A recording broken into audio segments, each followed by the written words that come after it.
Welcome. We're going to try to get started on time. We have so much to get through today, and I am really happy to see so many of my friends today. It's been a while since we've had an assessment director meeting. Welcome back. This is the first day of school for a lot of people. It's like, you still sort of think about, for those of us that have been, how many were classroom teachers before? Yeah. You still think about it? I think about it. Yeah, it's like, I remember as a classroom teacher, always, I didn't have this dream last night. But every year while I was in the classroom, which was 20 years, I would have this dream the night before school started. And it would be that I had showed up to school in my underwear. And I'm looking at myself going, oh my gosh, I'm not dressed. I'm not dressed. I know this has all these Freudian things, right? Like, and I was like going from pillar to pillar and hiding from the kids and trying to get back. Every year the same dream. It was like crazy. So I'm grateful when I wake up on the first day of school and I haven't had that dream the night before. So anyway, welcome to our assessment directors meeting. And I really appreciate those of you that have taken your time out of your busy schedules to be with us today. We're going to do a couple of different things. We're having our assessment director meeting from 9 to 11, 2 hours. It's not very long. We've got a ton of information to get through. I have told the assessment team, excuse me, that they have to talk really, really fast. And I usually cut them down on their slides. So we're going to try to get as much information to you as possible, but please, as we're going through this morning, raise your hands, ask the hard questions, and we will attempt to answer them. If we don't know, we will attempt to get you the answers, okay? We're all in this together. Appreciate the hard work that you're doing for kids.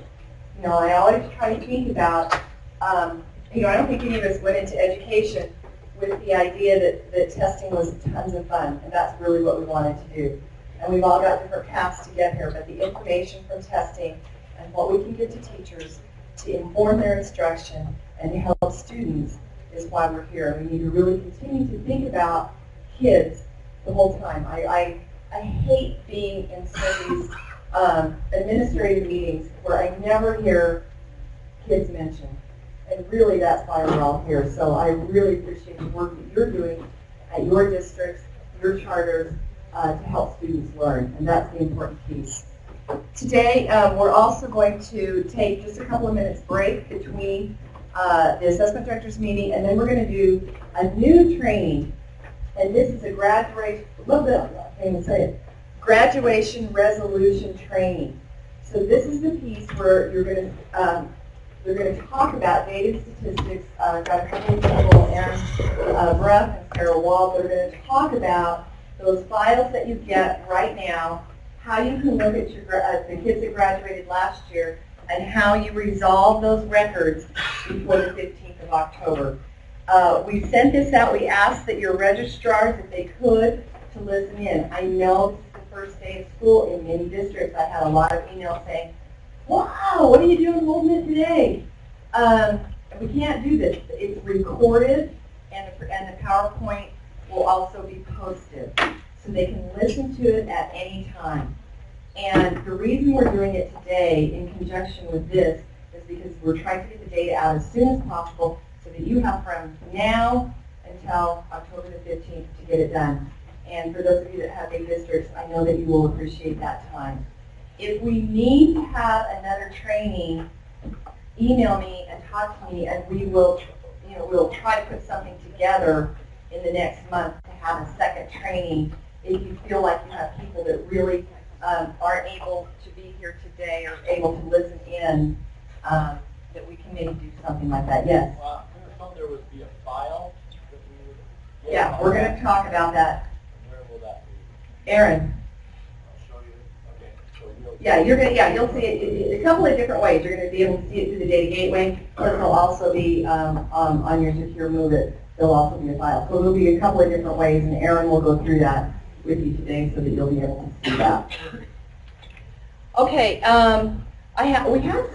we've had some exits and entrances in our assessment section over the summer, and I don't know if many of you know, we had a couple of people leave. Nolan Fawcett retired, and Brad Talbert went back to the classroom. Did we have anybody else leave? Sorry. Sorry, Kurt. Kurt went to be a principal in Davis School District, so we've had some movement. We have some new people. I'd like to introduce Dr. Whitney Phillips. Whitney, if you'd stand up, please. This is Whitney. She's amazing. She came to us from the Arizona Department of Education, so she has hit the ground running. She knows all the stuff.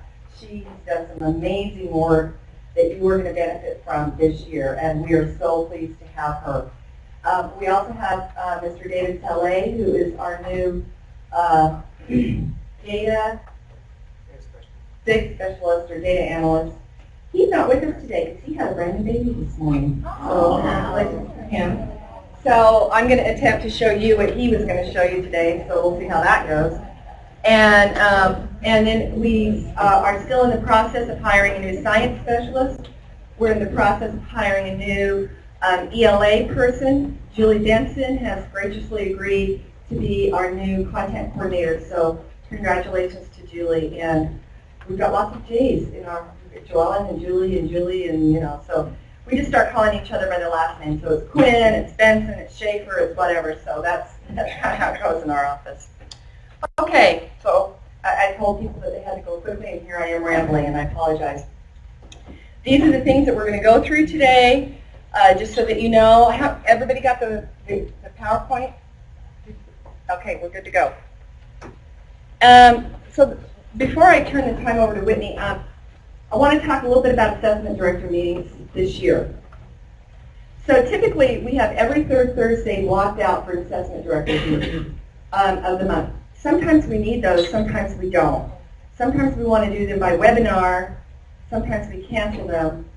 So if we did every other one, so you got a couple choices. How many of you like to have an in-person meeting every month here? Okay. How many of you would prefer to do every other month and a webinar on the opposite month? How many say no meetings at all? I knew there'd be a few of you. Okay. Well, Yes.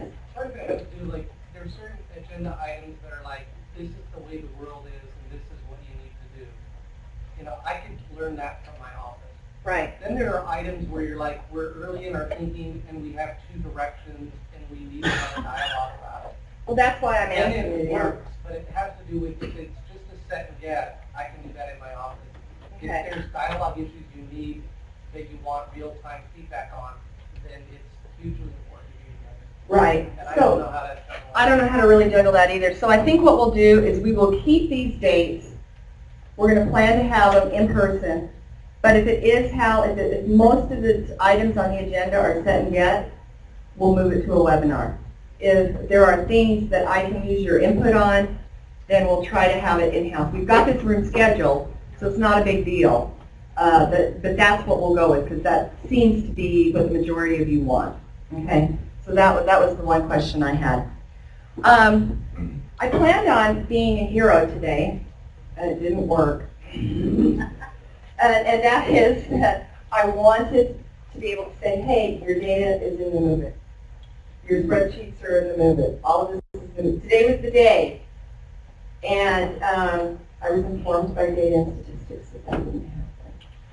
And so we had a couple of slips. One of them was that the UTREC submissions that were technically due on July the 1st, then they gave you till July the 7th. Those were delayed by a week till July the 14th because we had a couple of LEAs that didn't get them in. So on the front end already we were behind 2 weeks. And then we had some other things, and our SGPs didn't come in time, and a few other things. So we're delayed. We're not delayed a lot, but we're delayed a little, and Whitney's going to talk to you about the timeline. And I don't know what else to say other than we're trying to give you as much time as possible to audit, but you're not going to get the whole 30 days. The plan is a little bit later, and we do have to release, and the reason is, we're squished on both ends, and so it makes it so hard that by law we have to release publicly by September the 15th. But you're going to have longer than 4 days. Last year you had 4 days, so it's an improvement. So let's think about it as a glass half full, and instead of the glass half empty as we move forward today. So I'm going to go ahead and let Whitney come on up and take over. And any questions that you have How many people do we have online so far, ladies? Do we know? 67 people online. So in the back of the room, if you see hands raised from them, they may be asking questions from people that are listening in my webinar. Okay. Okay, all right, take over. Whitney. Thanks. Okay, nice to meet you. Has anyone ever met me before? Okay. Oh, this morning. Okay, that's right. Yeah, many of you don't know me, but I used to live in Utah, and I'm happy to be back. I've spent a few years working with research and also accountability in Arizona. So I can see how different states have different systems. What you guys are all interested in today is the timeline. Now, the dates on this slide have changed. Is this not on? No, it is. I was just going to say, this is your, you can just do it. You don't have to do it from the computer, just do it from that one. Thanks, Mom. Yeah, Thanks, Mom. The dates on this slide have changed a number of times. And that's because of different estimates of when things would be available. So we have our deadline, or the date today that we anticipate the files coming out to you to be a week from today on Thursday. We think this is possible, but it is not 100% sure that this is going to happen. And again, like Joellen mentioned, September 15th is when the public release is. Everyone? What was it? Yeah? Go back and tell, so these are, tell them every single thing they're going to get. Oh, Everybody okay. knows, yeah. I'm going to tell you every single thing you're going to get. You're going to get updated preliminary cert files. You're going to get the SAGE spreadsheets, which includes the % proficient for all completed tests. You're going to get the accountability spreadsheets. I believe that you got them last year. You're going to, in Gateway, there will be a secure logon for SAGE scores. The public data on the Gateway with the % proficiency will be there. And then it says here that it says August 24th. It should be, I think, August 27th till September 15th. LEAs have that time to audit accountability data. We'll be auditing it also. You'll also be getting an accountability technical manual. I've been working on this. It was very difficult. It's probably not 100% accurate. It is about as accurate as I could possibly make it, and it is being audited by Data and Statistics and the other team. The document at one point in time was 103 pages. Okay. It's about half that now, but you won't be interested in every single aspect. This is telling you because we want to be entirely transparent on how things are calculated, how we come up with a certain number, why student assessments are included and why they are excluded. And there's a logical reasoning behind that, where we're given rules and we need to operationalize these rules given to us by the board and by the legislature. So that's coming out too. You'll be getting that the 27th as well. If I can, I'll probably get that out to you a few days earlier. Would that be helpful? Okay. And it is dense, but you can look through it, and there'll be a table of contents. We all know how to use that. So, but yeah, that's been a fun project because I didn't know your systems here, and I had to learn them, write them down, and try to make them understandable. So that's what I've been working on. And then the public release, as you know, these 3 reports will be sent out. I wanted to tell you, some of you know how we put together all of this information in order to run accountability. We need, we need assessment data, the SAGE files. We need end of year UTREX, and we also need special codes. This year, the SAGE results, we anticipated getting them back on June 29th. The last finalized SAGE scores were received July 20th. I said, is it June 29th? And now we got them back July 20th. Okay? From who? Is Uh, that from Pittsburgh? no, that is the testing vendor. The vendor. Mm-hmm. So were they penalized? I'm not in contract, so I don't know. Maybe verbally assaulted in some way. I'm not quite sure. And then we had the end of year Utrecht data that Joelle had mentioned. We cannot begin to audit this data or merge the student information with the scores until this is done. This was due July 7th. Well, it was actually kind of due the 1st of July, but it was due July 7th, and it was finally received July 15th. Because we do want to give LEAs as much time as we can to collect this accurate information, but at the same time, every time a school doesn't report on time, it holds the entire system back that much time. And then the special codes, July 10th, they were due. We got them back the 16th. So you can kind of see where we're at. We're actually grateful. We're not going to get this information out in September. We're glad it's going to give you as much time as possible. This is what we have left to do for accountability. This morning we have accomplished number one. At about 8:18 a.m. received an email saying that the recalculation of SGPs is finished, that we have that. So we still need to audit them. We need to determine which tests will be counted in accountability, audit accountability reports, generate the preliminary reports. Number 6, distribute preliminary reports to you. That's for, we hope, Thursday, the 27th. And then we need to have you audit it, finalize it, and then we report it. So this is our to-do list. Yes? So the SGPs will be on the cert file? Yes. And Brittany, I'm not sure, but I think we asked for AGPs too. Did the AGPs come on that? Yeah, we asked for AGPs, and we also asked for MGPs can't be part of the cert. the MGPs are coming to me. I'll repeat the question. The question was, will the SGPs be available on the cert? And the answer is yes. And the AGPs. And the AGPs. And that's for teacher and school use only. They will not be used in accountability. Okay, so this is my, I think, last slide. My goal of my position here as accountability specialist for especially this year is transparency.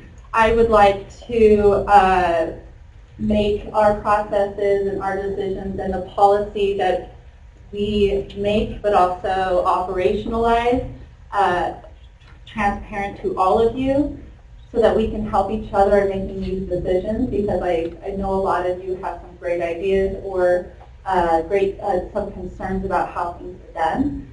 That's why the technical manual is written. We also will be, this will be presented later by Kim. Kim and I will be having, what's not called? It's not a road show. I kept calling it a road show. Trainings for principals, but you're also welcome to attend. We'll be having 10 of those around the state this fall to inform everyone how accountability works. Also, I will be soliciting a lot of feedback from you, good people. And we all know I'm not going to be asking you too many questions, but if you could respond, that would give me a larger sample size and give me a lot more comfort in knowing that I'm hearing what the masters have to say. I'll be asking you about processes and about policy, things that you would like to change other than get us the data sooner. And then I'll be looking at user-friendly accountability website. I have looked at these reports a number of times. I get lost a lot. I'm not a dumb person, mostly, and but the accountability website is not good. It's difficult to navigate, so that's something I want to work on for not just you all, but for the parents and everyone else that want to see how their schools are performing. Any questions? Yes. I just wondered if the special codes process for, asking us for special codes and that kind of back and forth, if that's in your purview or if that's a different group or person.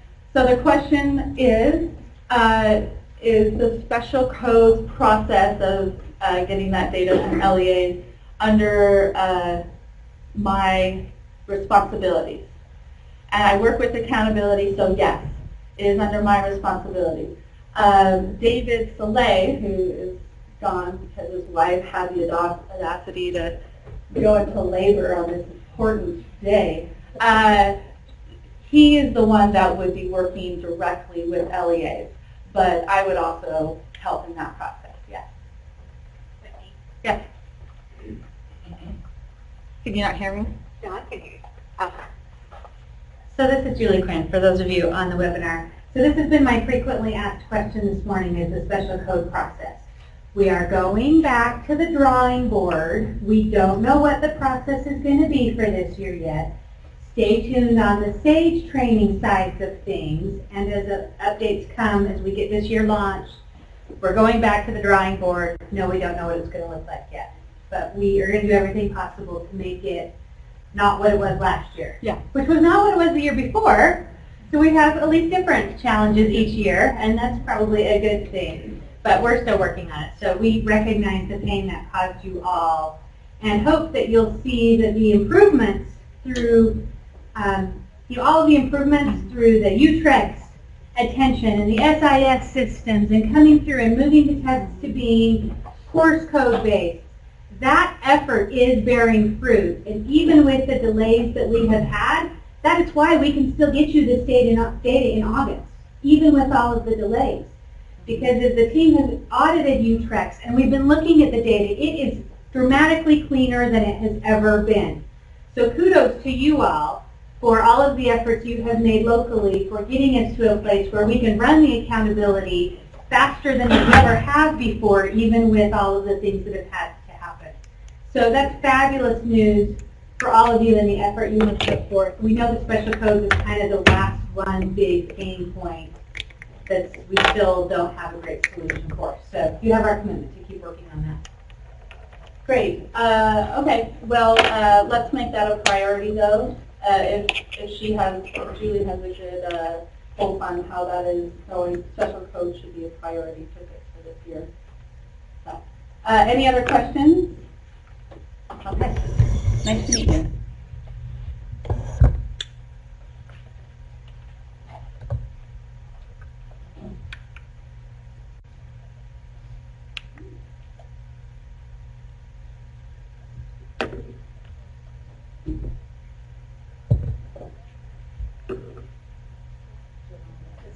Yeah. Sorry, Joellen. That's okay. Are we stuck? I just changed the batteries. Oh, yeah. Oh. Yeah, it's like rocket science. Oh, smart, huh? All right, great. Parental exclusions. This is a fun topic. Before we go on, I just want to say that we've really tried to do some things that, in restructuring the assessment section to make sure that we have the support to give you the support. And having Whitney and David and having our own accountability specialist is absolutely wonderful. Aaron and his team have done a fantastic job this year, and like Julie said, this is cleaner than what we've ever had.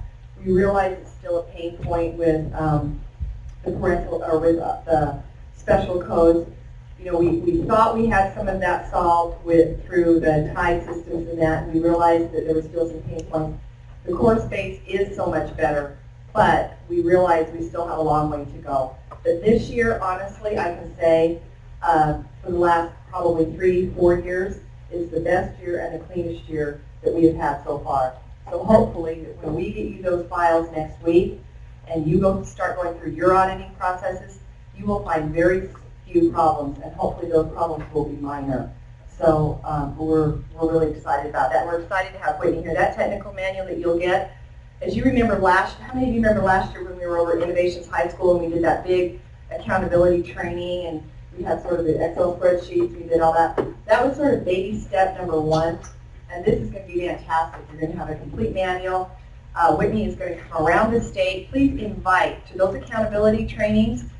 What we hear is that building administrators are still the ones that have the gap about what accountability really is, what it looks like, how do they explain that to parents.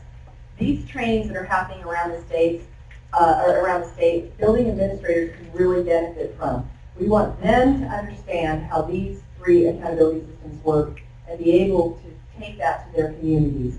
So please really encourage you coming to those when they're in your area and having your administrators come to those as well. This is brand new, and we're really excited to have the resource to be able to provide this around these accountability issues.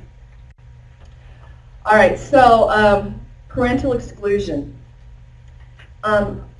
When the Senate Bill 205 was passed last year, the Parental Rights in Education, and it was modified, we know that caused all of us a lot of headaches.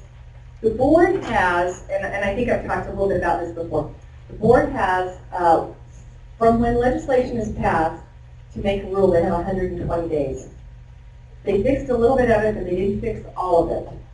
So the anticipation is in September, they will complete that rule, and everything that will be in that rule should be passed in that September board meeting.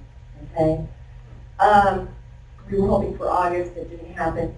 So we're working on a form. I'm working on a form right now. That form will be a PDF. We'll have it posted on our, once it gets approved by the board, it will be posted on the web page. You will use that for the state tests that parents can opt out of. Any other tests that are not on the list, those are LEA decisions. Okay, but we leave that up to your discretion. We say you cannot opt out of those from a state perspective. So if people are asking questions about SAGE Interim, SAGE Interim is not a state mandated test. You can opt in or opt out of SAGE Interim. Individual teachers can do that. Individual schools can do that. You can do that as a district. Whatever your decisions are around interns are your decisions. That does not fall under the opt-out. Okay? DIBELS does. I've had some questions about DIBELS because we use it as a statewide measure for the SAGE summative only, not the formative, not the interim. DIBELS 1 through 3. So if your kindergartners take DIBELS, doesn't count. 4 through 6 takes DIBELS. Those are district decisions. So what is required by the state is DIBELS 1 through 3. So that will be on the opt-out form. WIDA and DLM as well, because those are state tests. Question? Joella, what about the U.S. citizenship test? Repeat the question. Oh, That's state Clyde. mandate. Repeat that. Yes, so Clyde says, what about the citizenship test? So we do not, yes, and probably that decision is still coming down, that's why it's not on the slide. You must pass the citizenship test to graduate, right? So it puts you in a little bit of it, but we don't collect any data on that. So that will be reported through you. We'll put it on, probably put it on the state opt-out form, but if the student opts out of it, then they cannot graduate. So I hope that you wouldn't have any parental exclusion for that, right? I don't know. That's kind of problematic because if a parent opts out of it, if that's their legal right, then they're going to claim that they should not be accountable for that on their without graduation. penalty to the student. Repeat that, Joellen, so they know. So, Yeah, so the board is wrestling with that. The board is going to have to wrestle with that one because can you opt out of it and still graduate? Well, you've got one set of legislation that says you cannot graduate without passing that. Then you have without penalty in Senate Bill 204, right? So yes, so the person that's working on this is Angie Stallings, the Associate Superintendent. Used to the new one that she's our legal counsel as well as working through all the board rules. So she knows it's on her radar. So hopefully in September the board will make a decision on that. Yes. the Senate bill also says that parents can opt out of anything operated on a state system, read SAGE, formative, or UTIPS. Are you not going to put that on the form?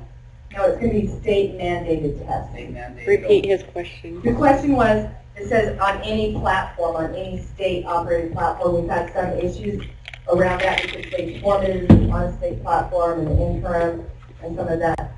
You may, as an LEA, decide that you'll want an additional opt-out form for your district test that you give or that you choose to give. But the way that I'm understanding it right now, and the way that we have discussed it, it will be a list of state mandated tests. So whatever you will see on the form will be the only test that can be opted out of. Question, Hal? We access is part of federal Title III accountability. I know. And my ALS department has been quoting federal law that there's no opt-out ever of that because of federal legislation. Are you going to be able to really cite it? Because I'm going to have a battle within my district on this. We have been working with Glenna Gallo, our special ed director here, and Glenna has said that these tests are included in same with the Title III WIDA test. They will be included on the opt-out. I don't know if you talked to Steve from the union. So Hal's question is, on the federal test, the DLM and the WIDA, federal law says that you cannot opt out of those tests, and yet the state is taking a different stance on that. And so You can opt out of ALS services, but you federally are mandated to take the test. progress. And and Hal's saying yes, you do. Federally says you cannot opt out, and they're wrestling with that right now. Again, that will come up in the September board meeting, and we'll do what the board tells us to do. So, yeah, I know it's a big issue, and they're going to have to wrestle with that as well. And I think that we have several attorneys working on it and determining, between state and federal mandates what's going to happen. The civics is a high priority because it's affecting the graduating class coming up. So I hope it's Right. high on that priority list. Yes, civics will have to be decided. And like you said, anytime you have two competing, Hal's talking about, you really do have to talk about civics. You've got two conflicting pieces of legislation. That never happens in Utah, does it? So, we have a commitment from Senator Osmond, who wrote the bill, who opened the Pandora's box, that they will go back and rediscuss and maybe alter the bill in the next legislative session. So, if I were you, and this is honestly what gets the most traction, is to email Senator Osmond. If he gets 50 to 100 emails about this particular issue from your perspective, that's great, because he's getting lots of emails from a different perspective, from parent groups and from individuals, and a few teachers that have been on the Hill testifying and crying about how terrible it is that their students have to take tests. So they're getting a very small, all the rest of you are working, right? And you can't get there. So they're getting a really small, very loud contingent in one ear. And they really need to hear from the 98% of the rest of the state of Utah. And so I'm encouraging you to do that. I'm encouraging if you would encourage your people to do that as well. Senator Osmond is the one that is running that bill, and if he's highly encouraged by the general folks, I think that we could get some traction out of that, because these are weighty issues and it does cause a problem. We're discussing on the school grading report, anybody that's below, and we haven't actually determined the percent, but we think it's below, either below 90 or below 85% participation. Even though they get a grade and it doesn't count, we will report your participation rate on those reports. So if you test 30% of your students and you get an A, that needs to be read in context. So we're working on some of those things to add some transparency to those accountability reports. Would you have the opt-out person as part of that report? That's what I'm saying. Can you repeat that You'll have question? both. So Hal's asking if you're going to have the opt-out report. So this is the idea right now, and of course this is not solidified house asking if you can have opt-out on it. So what you would probably have is one line that says this is your participation rate, and then perhaps another line that says this is your opt-out rate. That would be good. Okay. Now we're going to talk about one of our goals this year is to be out in the field a lot and to be helping LEAs and helping charter schools. And we have lots of initiatives that are doing that. And so Julie Quinn's going to talk a little bit about our initiatives to have most of us out in the field most of the time. And some of your districts are already involved in a huge project, and I think Derek's going to talk about it later this morning in Assessment to Achievement. Sure. Just to kind of talk a little bit about how many of you have districts and schools that are involved in Assessment to Achievement? Yeah, and we're going to do like a larger presentation about that in September. We didn't have time to do it on this one, but that's one of our initiatives, and Julie's going to talk a little bit more about some of the trainings that we're providing. And we are relying on you folks to get the word out about the trainings we have. We post them on our website, we talk to you about them, and we would really like you to forward and invite and encourage, and you are our mouthpieces to the state, and so we're relying on you to really help us with this effort. Thanks, Joanne. So Whitney mentioned this as well, and it's hard to know where to put this in today's presentation because the trainings that we have to offer you cover pretty much everything we do, right? In the email that you received this morning with the PowerPoint, there was an attachment that was in a Word document that had a summary of some training opportunities that we have for you starting this fall. Adobe. Yeah, there's a PDF. Mhm. Yeah. So one of these trainings are specifically intended for building level administrators, principals. We've had lots of discussions with lots of you, lots of discussions with lots of principals, that there is interest in the school level administrator group to hear directly from us about some of these issues and receive some training directly. So we're going to put this together and offer it, but we want to work with you as assessment directors. If you have multiple campuses, we look to your direction as well. So we want to tell you what we have open to everyone, and that is here. So there's basically 4 elements of these all-day trainings that we are offering for principals. There's the how to access and use SAGE data. So how do we access, or what critical questions are we asking to drive instructional conversations, and how do I find the data to answer those questions? And as part of the work building on the Assessment to Achievement initiative that's very detailed and over a long period of time, we're trying to boil that down and try and make it scalable to build capacity for some of those schools not involved in the Assessment to Achievement project. So what are critical questions and how do I find the data? And then what questions do we ask and how do we find more data? And at some point the SAGE data can no longer answer those questions. And so what other tools do you look to find data to answer questions that you're asking? And how do you kind of put this together on a building level idea? Another one is how just assessment literacy for principals. Several of us on our staff have had the opportunity to present to some of the graduate programs in the state. They're doing educational leadership certification, and there's been great interest in those little messages that we've had to send to that group. And as we've been talking again with principals in the field, we see this as a need as well. So guess what? What is formative assessment? Is it a verb? Is it a noun? Is it both? How do you use it? Just very basic assessment literacy kind of things. Building on some work that we are involved with nationally as well.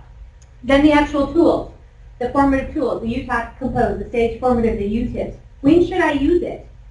What questions am I answering that these tools can support? Rather than just doing system trainings, which sometimes is needed as well, but this idea of ask questions, what do I use to find the answers? That's on the formative side as well. And that does segue into system trainings to help them, know how to get that data. And then accountability. So that's the piece that Whitney mentioned. What does this mean for schools? What should I as a principal be worried about? What should I not be worried about? How do I talk to parents? How do I help my teachers not explode when we're talking about accountability issues? All of those things. So those are the 4 kind of topics for this all-day principals training. Okay? So if that doesn't meet the needs of your principals, then we're going to send this out, and some of them might sign up, and we'll let you know who does. But if you have specific principal meetings or principal retreats, or I don't know what y'all do with the principals, but if you would like us to come and present any or all of that, let us know and we will try and work you into the schedule. Okay? Because knowing that many of you are in very different places in these conversations, we want to support you in the field. And if we can take some of that heavy lifting, so that you're not just constantly the one standing up and talking to them, we are happy to support you in furthering these conversations. And if you want something else, let us know. You're like, wow, that all sounds great, but we really need this. Then let us know, and we'll see what we can do to cook up some support for your administrators. Okay? So this again is on that attachment. We have 10 already scheduled. Thank you to those of you who have helped us to host these sessions. And in OnTrack, it gives you like the actual address and the buildings and things like that, right? But we're all running the registrations all through OnTrack. You've got this flyer attachment that has all these things we're offering, so you can snip bits of that and send it out to your principals. We may also be sending out a hey, this is going on to the principals listserv that we've maintained here at USOE. So if your principals are asking about it, that's what this is. And then let us know what we can do to help you. So there's a lot. It's going to be a busy fall for our folks out in the field. Yes, Tim Van Pike. Are they all-day workshops? All-day workshop, yeah, pretty much. This is kind of an all-day thing. When you say all-day, define time. Define times. Kim, Whitney, what have we put up? 9 to 3. Except for Twila. Wow, Deb. Wow. Okay, they're just making fun of Twila. That's all online. All right. So those are those sessions. So kick that around, see what we can do to support you and your schools in getting over the initial implementation shock of SAGE in these systems, and let's get in and use them, and help kids have better experiences because of the statewide systems we have. We feel like if this conversation can happen more at the school level, maybe we can get over some of that anxiety, right? And we talk to principals, and wow, this isn't this big terrible thing. Look at the value that you have of this data. As we've talked with schools and teachers about these kids that started school today, how did they do last year? We've heard some conversation about not having to do pretests, or maybe not even needing the interim. Because I know how these kids, right today, who started today, I know how they performed last spring because of the data that we have. Okay, the system has to come on first, but we'll talk about that in a minute. All right, who's next? Paul DLM. Oh, wait. Get to Ellen. I forgot, because David was going to do this. You have an attachment that's an opt-out report. Oh, right. Tori, can you pull that up for just a second? I just want to show it to you. I can't pull it up on this computer. No? They have the attachments They have it in their email. in their email. Oh, it's in there. It's, okay, They it's got part emailed of this it. You morning. got it. So you have Is an that the opt-out data? report. Okay. And I just Here, I'll wanted take that. to mention- Or give you. So if you open that up, you can see every district and charter, how many students were there, how many opted out last year, and your percentage, how many opted out this year, and the percentage. You can see if you've gone up or down. And so hopefully this information is good information for you to generally to know where your district is as far as opt-out. Do you have somebody here from Provo? Yeah. Did you see yours? Yeah. I'm concerned. Usually it's in between the 1 to 3% range for most of you on the opt-outs. Total, unfortunately, is like 10 or 11%. That's like scary. And I know we have some charters that are really high as well. So be looking at that, and just you may want to share that with leadership in your districts about what's happening with opt-out. But we wanted to make sure that you have that data today, and I had forgotten to mention that when I was talking about opt-out. Oh, and the other thing I forgot to talk about is they will also address the part about SAGE being used for big grading. That will also be discussed and talked about during the board when they talk about the whole Senate Bill 204. Okay, and we'll get some final clarification on hold and definition around that issue as well. Thank you. Here's Paul. One more, Paul. The other way. Other way. There you go. Okay, now I'm in the right direction on the screen. Just want to take a few minutes, and literally just a few minutes, Joel, it's kind of threaten my life if I don't take this a few minutes on BLM, on the updates. And just to let you know, we do have a big change this year. We are moving to the integrated model, which, as you all should be aware, that was our decision last year, so we could get the our student data upload, the 1% flag put into the system so that the students could all be uploaded into the DLM system all at one time. Which meant we had to hold off on doing the integrated model. 1 year, we did the year-end model, which was at the end of the school year. We had just kind of a math blanket approach for all the kids. It was a learning experience, let's put it that way. But I will say this, our decision to do the state student upload was a huge step forward, and we actually at this point have been the only state that has done that with the student upload. Other states that have their LEAs do it individually, and it's been a nightmare for them as well. So there are other states, there's 19 in the consortium, so other states are wanting to follow our direction. So that is kudos to our data team and our assessment team to make that decision to hold off, and the special ed directors to hold off that 1 year. But it's certainly leading us into an interesting year this year. We do have our integrated model, which is starting actually kind of efficient right now. As far as training goes, you guys are just going to get the very minimal what we're doing as far as integrated model, what it's going to look like, and I mean very minimal. But we are setting up and have done a number of trainings so far within your LEAs. We are scheduling regional trainings, which are almost finalized, to talk about the integrated model, to go through the required modules that some of the teachers have to do, right? All the teachers, depending on if they're new teachers or returning teachers from last year. So we are setting up regional trainings, so they are certainly going to get the meat of all this information. You're just going to kind of get a little look-see into what's going on, but I want to let you know that you're going to get emails either through our assessment memos, or you'll hopefully have communication with your special ed directors on when those regional trainings are going to happen. And then if you need individual training, you can contact me. I can set those up. I'm going to Ogden this afternoon for this very purpose. So it is going to be a busy start of the school year, so please contact me with any questions. Just kind of a quick overview on the integrated model. Paul, can you talk a little louder? A little louder? Yeah. Really? Okay. Mm-hmm. Can you guys hear me in the back? It's just for people online. I feel like I'm going to eat the mic. Okay, so the integrated model, basically how it's different from last year. Again, last year the students, in theory, and there are states, about half the states in the consortium that are going to continue to use the year-end model, but they have a blanket approach. They are expected to teach all the essential elements to their students, and at the end of the year, DLM will give the assessments, these test splits, and it's just kind of a random selection.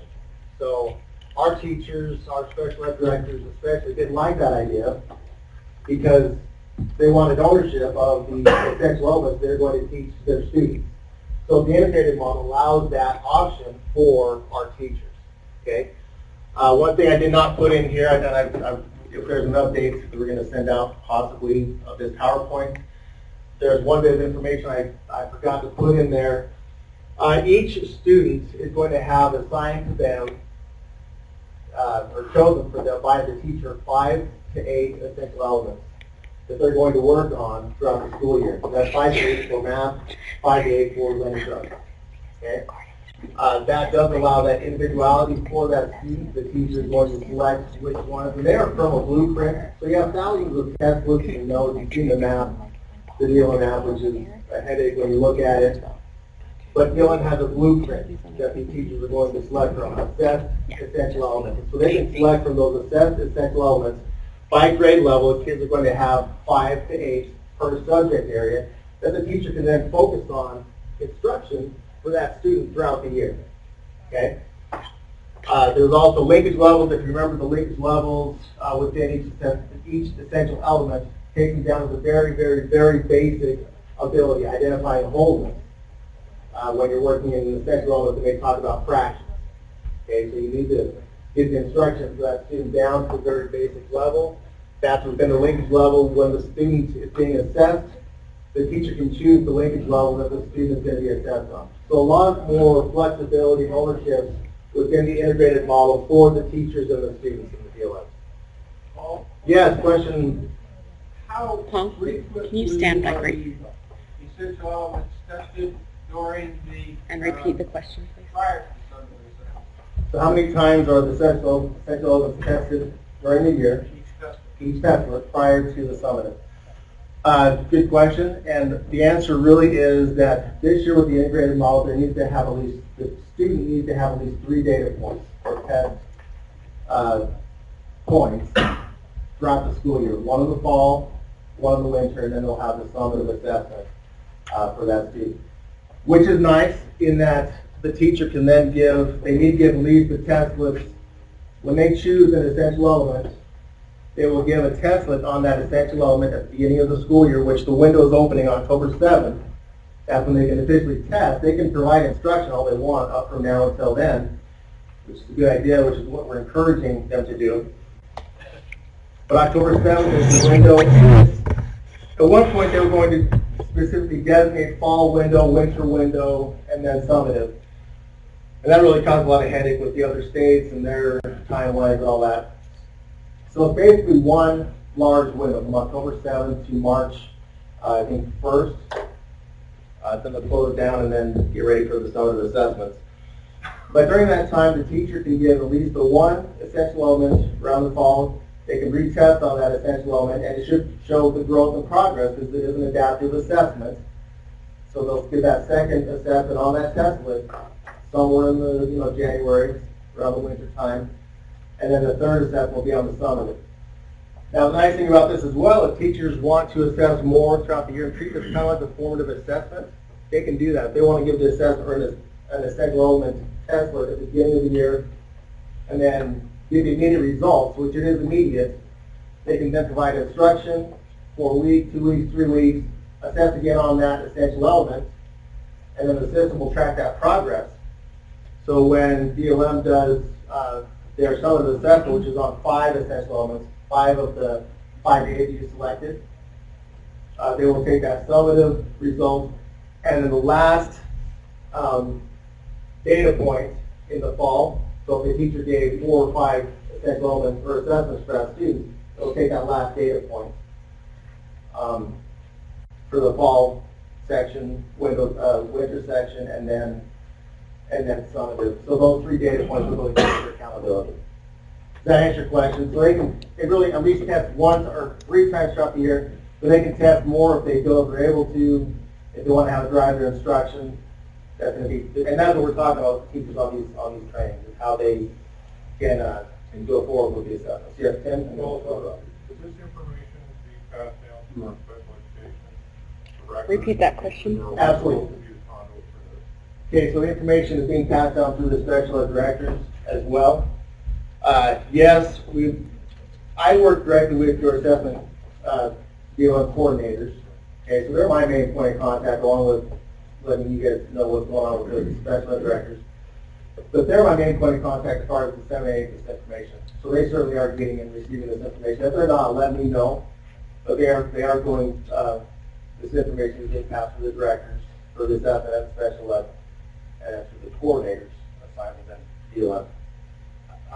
This might be David Soleil's area, but we want to get Can you a repeat the question, Paul? early in the year so we make sure all the students are properly coded in our SIS. Can you do that, or is David going to need to work that with us? So on the coding of the students in the proper course? Yes. Make sure that we've got them reflected as the 1%.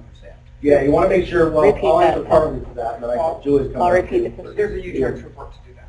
Okay. The data gateway. Yeah. Oh. Have the students in their content, there's a U-Turn report to the data gateway, so you can verify that the students are correctly coded and to take the DLM. So yeah, you want to make sure that the students are flagged correctly. They're reporting in U-Trex as a 1% student in 1% population.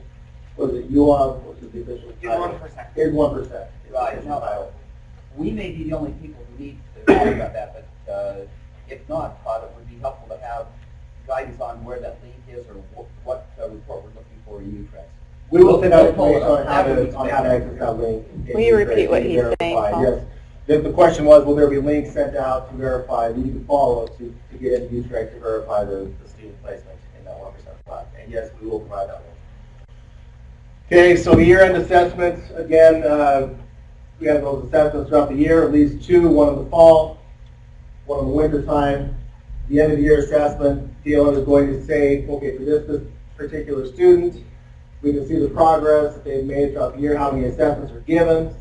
They are going to assign 5 specific essential elements to assess at the end of the school year. So the nice thing about this as well is on the summative assessments, your students are not going to be surprised by essential elements. If they are, and that comes down to the teachers that they weren't instructed throughout the year on those specific essential elements. So this does allow that flexibility and ownership. Yeah. Well, I don't see a slide about the accountability of results. So, like, what's the schedule of having them scored, right? We'll be able to talk about proficiency levels and all that. How about the accountability of the reports for reporting, what the students have done from last year? We have not yet received those reports, the data. They were going to come in yesterday. Haven't seen those. So as soon as possible, we're going to. Will that possibly be on the CERT then or not for our DLM? They are going to send that directly to the LEAs as far as the data for DLM for the student reports for last year. But there'll be 19 states out of federal compliance. Repeat that. And Paul. there's an issue of compliance with other states not giving the data. Yes, there's been, and they've addressed that. So, yeah, good go. So, because DLM is in the first year, just like the Smarter Balance states and the park states, the federal government did send us a letter saying it's okay to take a pause for a year. So, do what? Repeat the question. So, Joellen, repeat the question. so how fast can we see the letter? And I would be happy to, Tori, would you write that down so I can remember to do that? So the decision has been made because, well, there's really no other decision to make. Because we want to stick to the accountability timelines that we talked about, that the 1% students will not be included this year in accountability. Because we will not have those scores of time. Do you appeal after the release of the data based on that? Repeat. Hal is asking if they can repeat. I think once we appeal, I think once the decision's been made, Hal, that we're not going to include them this year, then no, we will not include them this year. Because we won't be able to go back and then fix all of those I mean, it'll be in there going forward. We can have some further discussion about that. This year. For 14-15 accountability, DLM scores will not be included because we do not have they're still deciding on proficiency levels. They still haven't had their standard setting. So I don't anticipate getting those first DLM scores until October, November, which is long past our dates due for accountability. We didn't feel like we should hold up all of our accountability again until January like we did last year for those DLM scores. So for the highly impacted school that have that population, they will be receiving no accountability report? So they'll be receiving an accountability. Well, it just depends on how many students they have. They may be included in, if they're a highly impacted school like that, they may be included in the alternative accountability reports. We'll talk about that in September because we're going to include special ed schools in those alternative types, in the alternative accountability model going forward. Okay. Two questions. One question for you, and then another question probably back to Paul. Does DLM anticipate a better turnaround for next year? We had discussions about that. And the second question is, Paul said that DLM is going to send the LEA's data. Does that go to us as assessment directors? Does it go to site directors? Does it go to what format can be expected? Okay, for both. For next year, you can both. Yeah. Okay, so for the first question regarding the turnaround time, so this year they do have the ability to assess throughout the year. As far as the initial the data points within the year, they'll have immediate turnaround time. on the summer year, during the summer year window, they're saying it should be no more than 15 minutes. They're working on making that even smaller, shorter. But the nice thing about that too is the fact that the student is only going to have 5 tests, essential elements. So it's not going to be nearly as cumbersome getting them through that. So yes, they are working on that. Last year we had some that had to wait an hour, 2 hours, even the next day. That should not be the case. From what the owner told us, 15 minutes to turn around. But that's only during the summative assessment window. During the year, you're not going to be assessing all the time of wait. You assess on the test list, grab the results, provide instructions, then reassess. So, again, that's something we talked about with our training with. Right. So, has DLM confirmed that they're going to have a quicker turnaround because of that new testing environment? Yes. Okay. The other question, yes, in fact, I sent them a confirmation of your contact information. All the assessment directors should have a link sent to them from DLM. It's a hot drive. It's through University of Kansas. So you're going to receive an email hopefully in the next, I'm going to speculate. When they get their data ready to go to send to you, it's going to come directly to you through a secure link. They'll provide you the password as well, but it's just like their Lewis site that we use here. But it is hot drive. When you see that, don't delete it. It'll probably come from the CETE or maybe DLM. I'm not sure who they're going to send it directly from, or the link is going to be, or the email address from them. But that should be, so we can, I can't even say because it was going to be a supposed to come out yesterday, but it is going to go to each individual LEA. So, any other questions regarding that? Okay, thank you. Okay, thanks, Paul. This is Julie for those of you online. We're having just a momentary pause here for the presentation. So I want to talk to just a couple of things that were mentioned. To Rod's question, there are a number of reports available and under development on the Data Gateway side of the house that are pulling reports from UTREX for you to see what your enrollments are. So you don't have to wait to see what students ended up in which system. There are some now, there will be more, so that you can log into the Data Gateway. It's talking to UTREX, it's pulling the same rules that we use to send to our vendors, and you can see that. So is that there yet for the 1%? That's not going to be there for another few weeks. So there are a couple of reports we're adding to that, so we will let you know when they're there. And I think that would be a good tool for you to get your UTREX people looking at whoever your stakeholders are to see the students that we are sending to the different assessment systems. Okay. Another question came up. Are we online yet? Are we still working on it? Yeah, we have audio on this one. Okay. All right. So we don't correct the audio online. Which you need to do. We had a new assessment directors meeting last week. There were a few of you here who came to that. It was a fabulous meeting. I think we had assessment camp. And there are some of you here, those that are in this room, and I know that are online, who didn't come to that because you were too new to know about it at that point. We are working on posting to our website the resources that were shared in a very assessment boot camp kind of style. So if you're listening and you're new and you have no idea what any of these things are that we're talking about, we try to keep these assessment director meetings limited to updates, right? Rather than, hey, there's this test and this is what it is. We do all that kind of on the side. So if you missed that meeting, send myself or Tori an email so we can make sure you're on the assessment director's list. And then me, my team, our team in the office will be following up with those of you who are so motivated to know about it. And it's very important for us to know who your staff are. So if you leave, if you would do us a favor and tell us who your replacement is, that would be terribly helpful, because sometimes they don't even know they need to tell us. Second issue related to that is there's been a lot of email chatter about you not receiving assessment director memos. And when we go check, there's two problems causing that. One, we don't know who you are, or we have your email address wrong. That we can fix on our site. But the thing we can't fix that we're seeing is happening a lot is some of your local email filters are blocking the attachments, are have decided that we're spam or whatever. So if you're not getting a test record, please work with your IT folks as well. Unlock this, whatever's being sent out of your email system, because we're seeing a lot of chatter about that within this community. Okay, are we good? Okay. I think so. Can you go to the next slide and I'll just talk about why you're still missing? Oh, you're still connecting. Here, we'll go here. Yes.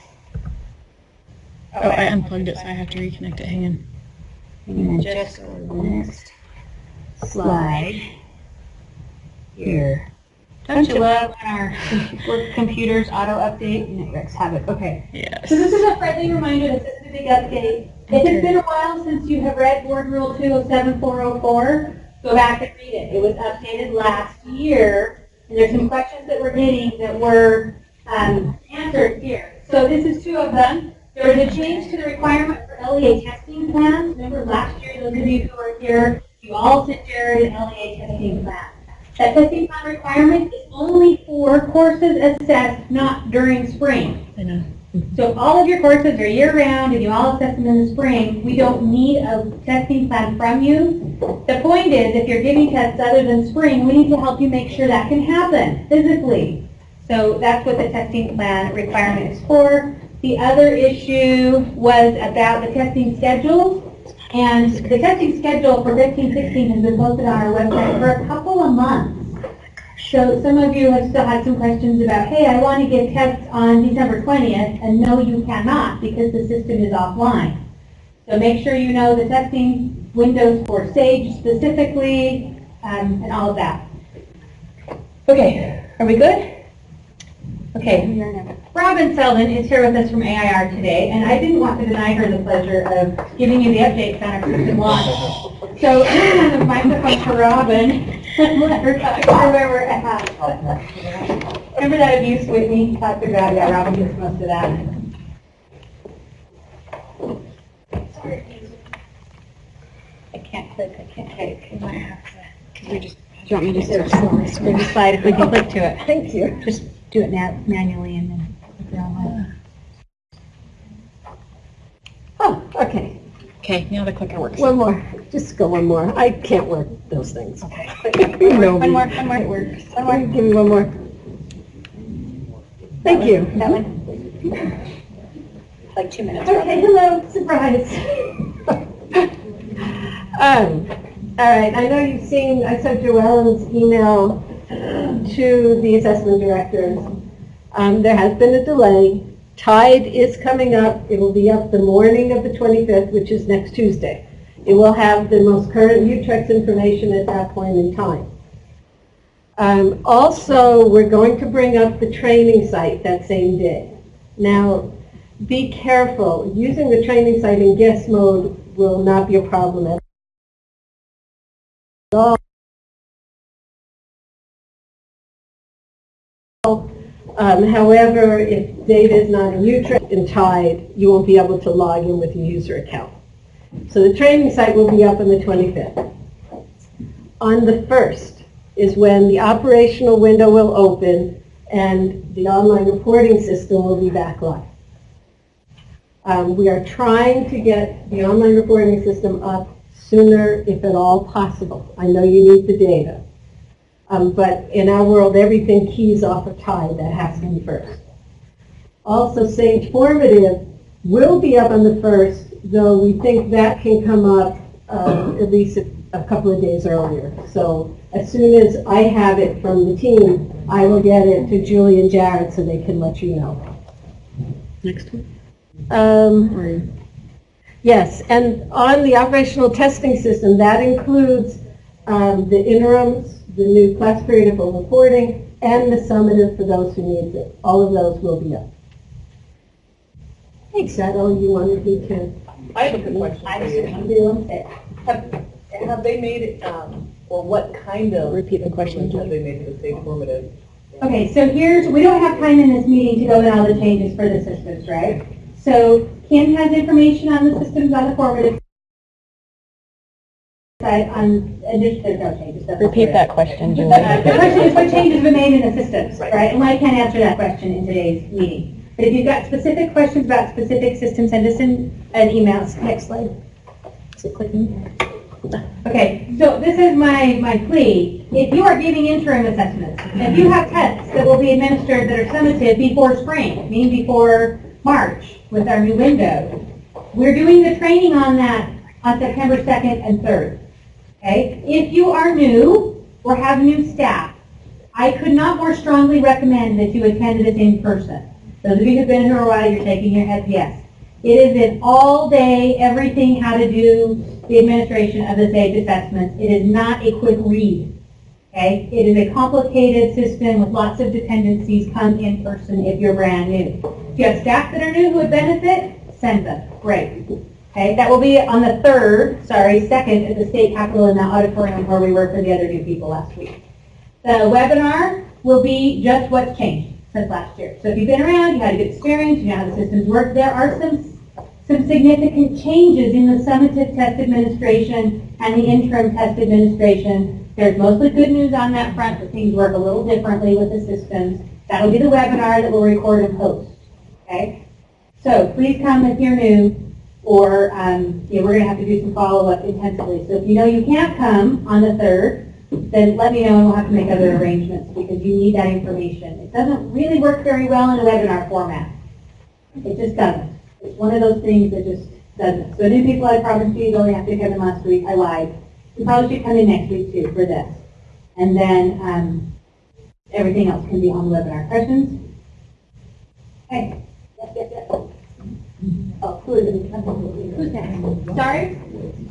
Julie Benson. The State Capitol, in on track for all the details for all of these trainings.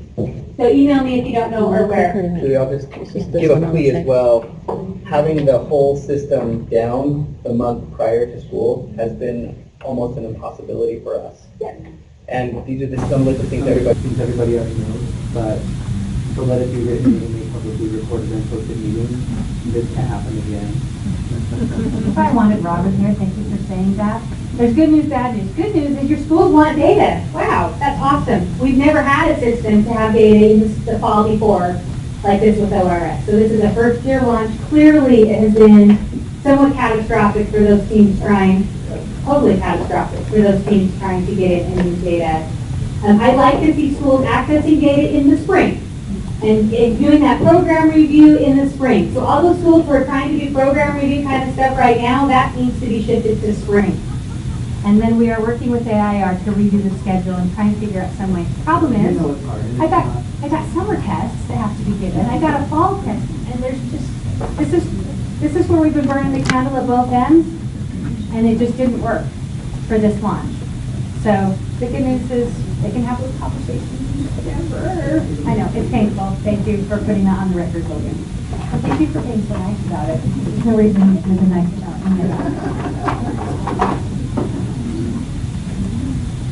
Are you working? Is it working? I don't know what's going on. So I'm going to talk through. Then I can do this. I can feel like up, and then I'll talk you through the so that's okay. So I'm just going to give you the K3 updates. The RFP finally is finalized. We ended up with 2 vendors. We have Amplify and Vport. The deadline to select one of the vendors for this coming school year was August 7th. We've given you kind of a timeline throughout the summer. This is what's happening. This is when the RFP is going to close. So August 7th was the deadline for selection. We've received some information from LEAs saying, oh, we didn't get your email or it didn't respond in time. Unfortunately, August 7th was the deadline, unless you were an Amplify user last year. We don't want to disrupt your service. So if you were an Amplify user last year, you didn't respond by August 7th, you can still respond. If you are a new user, either Amplify or Vport, and you didn't respond by August 7th, you're going to have to wait until next year to respond and what you remember. With professional development, in the past, Amplify has provided a lot of support to LEAs as far as PD throughout the year. Because our budget is so limited, the only thing that we are going to offer LEAs, or the only thing that USW will pay for as far as PD, If you are a new user this year for either Amplify or Vport, we will pay for kind of the startup training to get you going. Anything extra that you want, LEAs are going to have to cover the cost for that. If you are an Amplify user, we will pay for 2 people for a one-day training, 2 people per school for a one-day training. And I checked with Sarah and we've worked out, like Jordan and Alpine who are new, your schedule that you've already got planned works and fits in with what we've figured, so you're fine there. If you're a Vport, you get 1 day of training per LEA, just because they price things differently.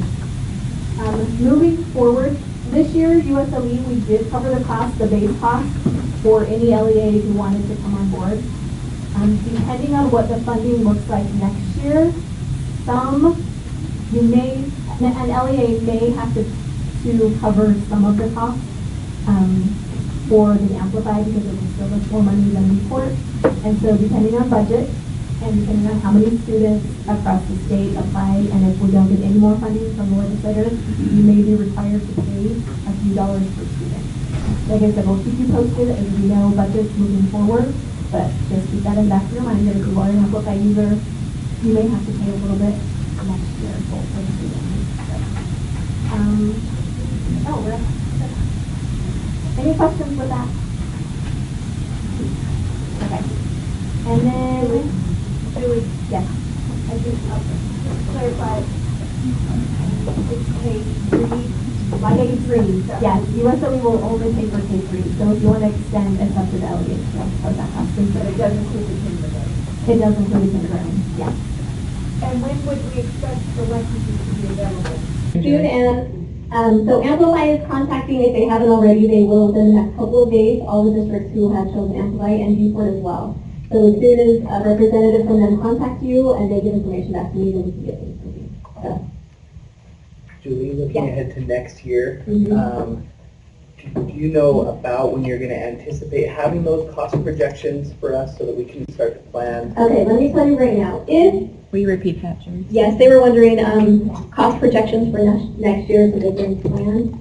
If every single K3 student in the state chose Amplify at $12, LEA, we would cover $8. So you would have to cover not only $12. LEA, we would cover $8. So as soon as we know more information, we'll get that to you. Based on this year's selections, LEA selections, we could maybe project where we're going to be next year? Maybe not. It'll be a You rough may want projection. Vport offers a lot of things too, and they're far less expensive. And you may choose to go with Vport K6 because it's so less expensive you can pay for 4-6. Right. Let me look at who we've got right now and our budget. That's and I just can kind of give what you I an think is just a estimate ballpark, fully, just just kind so of you a know. test. The most, like the very most you would have to pay is $4 per student. Okay. But that would be far extreme, that wouldn't happen. Okay. So, any other questions with that? Then moving forward, as far as entering data, this isn't working, so we just click the next slide. Okay. Entering data into your SIS system. Previously, it's always just been a yes or a no for Dibbles. Since we are changing the calculations and we've moved to pathways, in September we're going to go into pathways in a lot more detail. But just so you know, as you enter data, there are a lot more codes that you can fill in. So most of your students will still be a yes/no. Yes, they were in grade level, no, they were not. But as you can see, there are a whole bunch of other things. So you can mark a U for untested. That's a student who was enrolled, but you didn't ever test them. That should very, very rarely happen, but that is a possibility. The E is for exempt. Exempt is really not a good word for that, but it's for the new ELs into the country, and it follows the same rules that it does with any other state assessment, the April 15th rule. So that is available. The AY and the AN are for the students who would be taking the DLM, and you would just go off of the goals that you make for them through DLM. AY is yes, they made progress according to that, and AN is no, they didn't.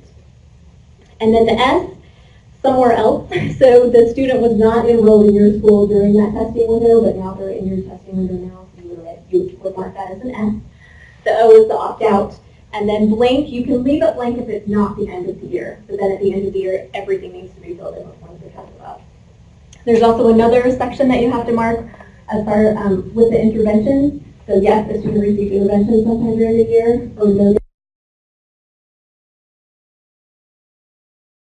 Even if they are on grade level, some students receive intervention. Please mark that as a yes, even if they are on grade level. So any student who receives interventions during the year, that would be marked yes.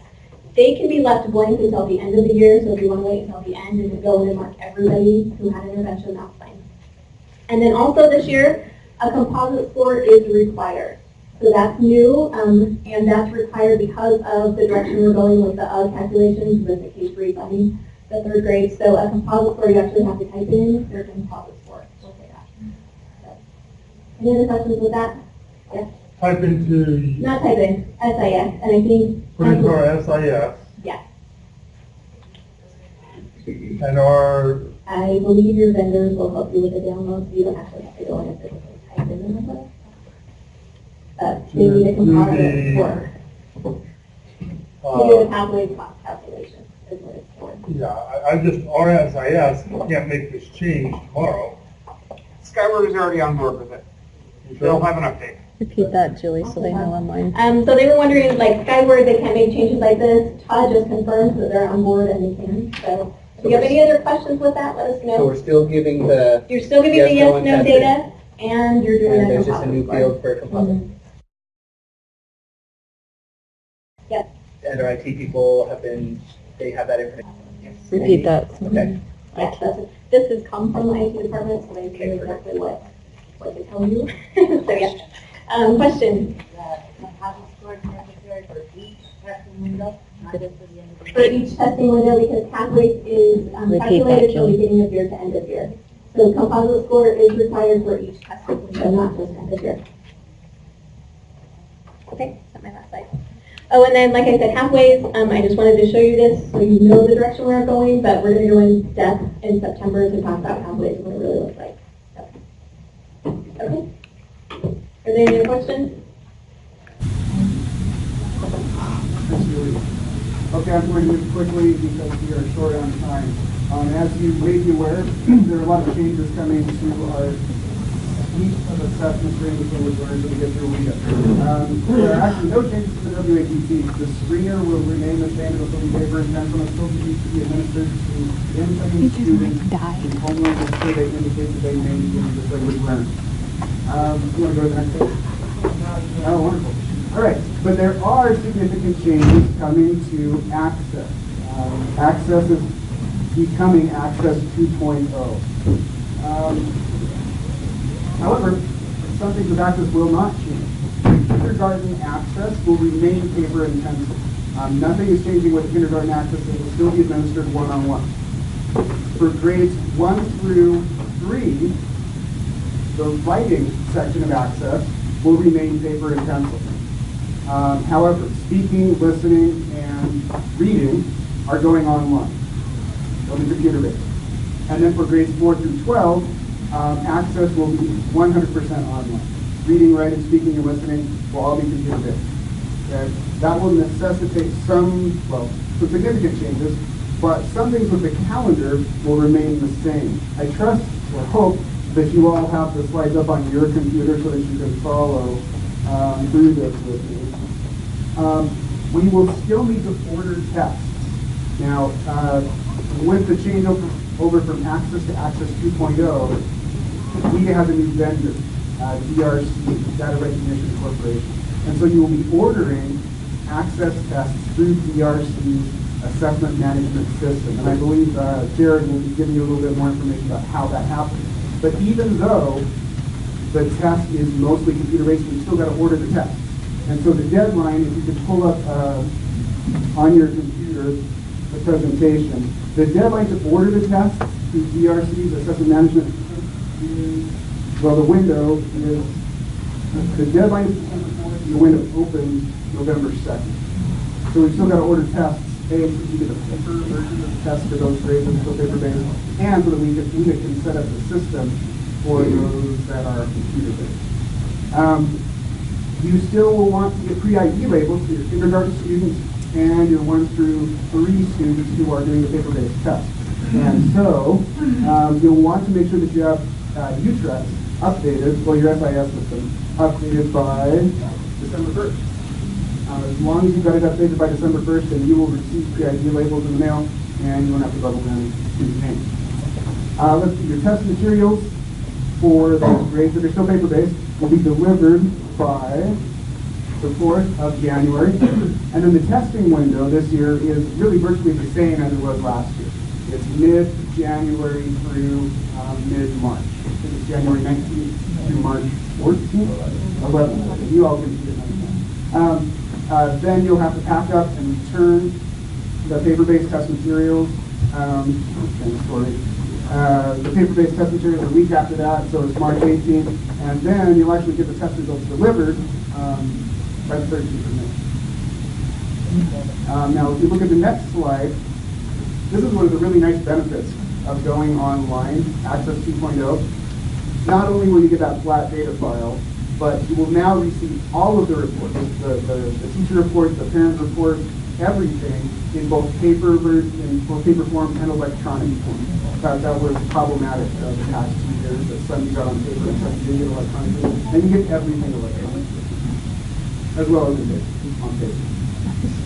All right, let's see. Take a look at the next slide here. Jared is going to talk about technical preparations. As we move over to computer-based, there will be some front-end work. Okay, I'll be brief. You have the slides there, but 3 important dates that you need to keep in mind. Darren mentioned that I would talk about ordering information. Actually, you can see on the slide September 4th is when their management system comes online. So that's when they'll send you information on how to order the materials you need. And then October 5th is when the Insight test system comes online. And so September 4th, October 5th, and October 7th are the dates you're going to need to keep in mind. And more information will be coming as far as the technology side of WIDA Access 2.0. So a couple things just to keep in mind that we know right now. And you have links there for the technology and for the preparation. Headsets, you're going to need headphones with microphones, and figuring that out because the speaking domain needs into the microphone. If the testing supported on those platforms, you can look in the link above on the slide to get more specifics on the platform. And then an external keyboard is recommended. I have a question about, say in the case of an iPad and the OS that's listed there in that tech sheet, are those the minimum levels OS for the system, or are they the only OS that are authorized? From what I understand, it's the minimum. So the question is, is the OS information on the website the minimum, or is that the only OS available? And from what I understand, it's the minimum. It says on it, I can look again. I've been going through lots of vendors. We need a simulation or a testing set up a month prior where we can do some dry runs with this. This is a whole new system, so are we going to be in a position to have 3 to 4 weeks to be able to do some of this testing, practice, get used to the system? It's a lot of new stuff that we've got to have time. Right. So the question is there going to be opportunity to practice with the system, get in there and see how it works? Per teacher, I mean, yeah, it's got a time to do that several weeks in advance. October 5th is when the system will be available. Those the test for the browser for the computers and the downloads and all that stuff will be October 5th. Will be when that's available, and according to the window, I think that gives you close to a month, maybe. So that'll be for all elements? Yes, it should be. That's when that Insight comes online, and you can get the tech people downloading. Because we need to, that going. like, you say there's 6 to 8 people for doing the speaking. I mean, it's, for Title I schools, this is some gigantic logistics, and I'd like to try to do some dry runs to figure out what's really feasible within one computer lab to be able to have good data. Definitely. So just wanting opportunity to get the system going and get a good feel for that. And so, like I said, October 5th, and since this is new, I'm learning along with you as we go. So more information will be coming as we go through that and as I learn more. Thank you. Thanks, Dennis. This isn't exactly what you were asking for, Hal, but there are training tests for the Practice 3.0 are available online right now. The sample item and the entire training test is there. Either if you go to the website, and maybe I'll send out a link to those resources in the next 8 minutes. No, and I just, not all training practice tests are created equal, and like some of them look so different and don't really test the system out. So I just, as close to the real thing we get, like, I don't know how it is. I just am always gun shy about how good they are. I completely understand. Yeah, the training test is really more for the instructional side, for to get kids ready so they understand how the test works. So that's not exactly what you're asking for. That's what they have out right now. Okay, now as you came in, we hopefully picked up a flyer with 3 training dates on the flyer. On the 13th, we are doing training in the morning for test administrators, for people who will actually be in the computer lab administering the test. And then in the afternoon, we're doing training for test coordinators. So for you, for the person to whom you delegate responsibility for coordinating the test. Now, that training in the morning will not certify participants to administer the test. Everyone who administers the test still needs to go to the WIDA website and complete the training module like we did in the past. Okay? And if that live training is just to get people more comfortable, more familiar, it may be a good idea for the people who you send to that training to do the training module first, and then come to the training and they can ask questions.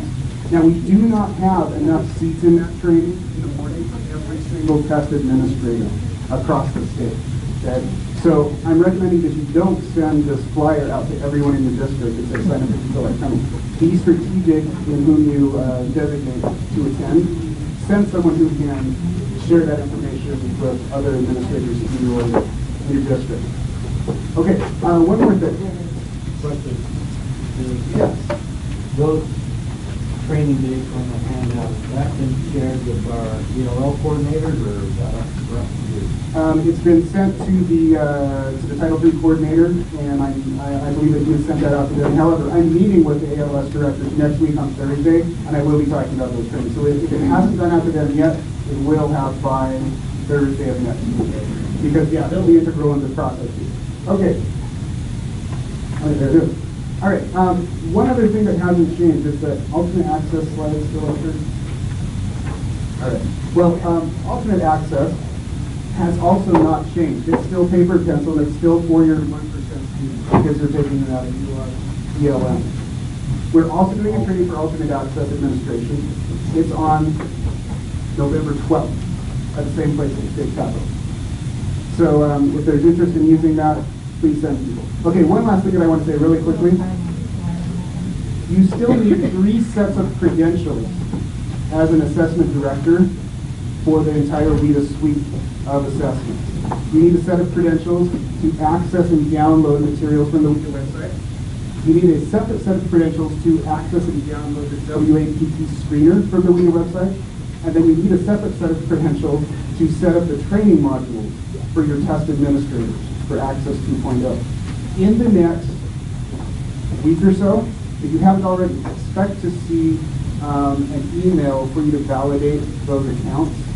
They're cleaning up their account system because there are a lot of dead unused accounts floating around out there. So when you see that email, just click on the link and verify that you are still the assessment director and you still need that access.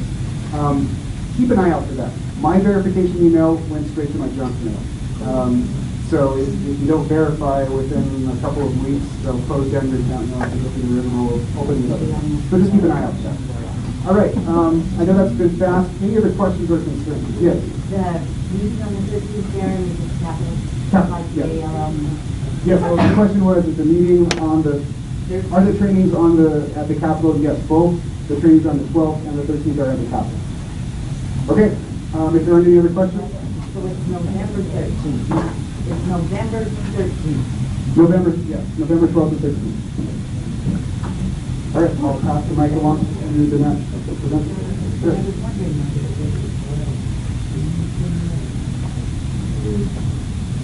Moving up there. Okay, I'll just, so ACT, nothing's changed. The Explore and Plan is for another year. I have the information on the slide. As far as ordering, ordering is open and they recommend at least 2 weeks.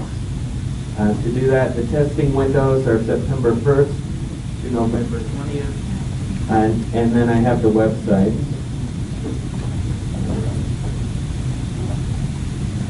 The next slide is ACT. That's also still available. You have the establishment window and you have the different dates there. SHMOOP is available for ACT test prep for this year. Let's see, so for this year, you can go to me. So I'm going to be sending out an Excel file. I'm not sure how Nolan did it in the past, but I will get a file out to the assessment directors, just checking to see which schools, so ACT sends me a file, and I need to verify which schools are going to be administering the ACT. If you have new schools or people have changed, test coordinators, those, if you could update that information and then send it back to me, and then I can pass it on to ACT. Correct me if I'm wrong, but I thought with ACT, they work directly with the schools. So Clyde is wondering or asking, ACT normally works directly with the schools. And as far as the establishment window is concerned and these other things. Yes. So that's the reason for the file, is so that they can have the contacts to get to the school. So they give me that information. You give me the information. I pass it on to ACT. Based on the information that's in that file, then ACT contacts the people that are in that file. If you want to be part of that contact, make sure your information is included there. And instead of an establishment packet being mailed out, they're going to email information. I want to double check that, like, by giving them, I have a new school, so in the past it's been a pretty complicated process for getting certification to be able to administer ACT testing at school on a Saturday or during the week that we do. Is that the mechanism, or do we have to go through, there are other processes where you send charts of schools and desks and all of this to make sure that it's a certified new ACT location? I just want to, it's going back and forth, and I don't want to have a gap. If I need to start now for doing it in the fall, I will, but I just need to hear your direction so I don't miss it.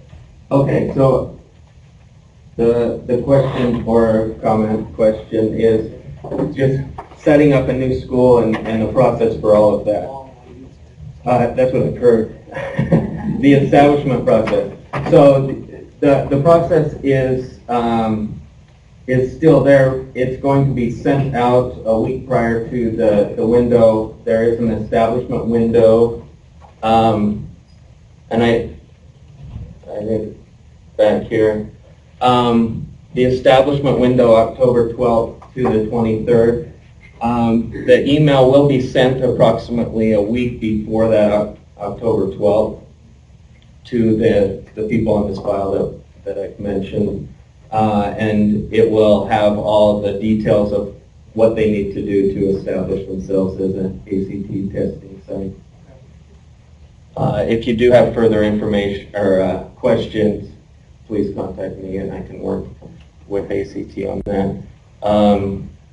And if you can get me the file back by September 2nd so that I can get it to ACT so that then the whole process can start.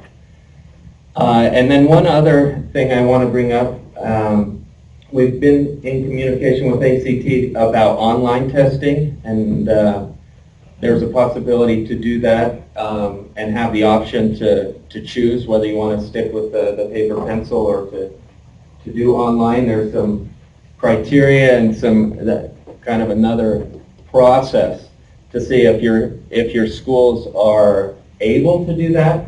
So this, I guess at this point, I just want to kind of send out are you interested? Let me know, and we can work with you on getting the information you need to go through that and see if your site is able to do the online testing. So if you could email me if you're interested in learning more about it, if that's something you want to look at, please let me know.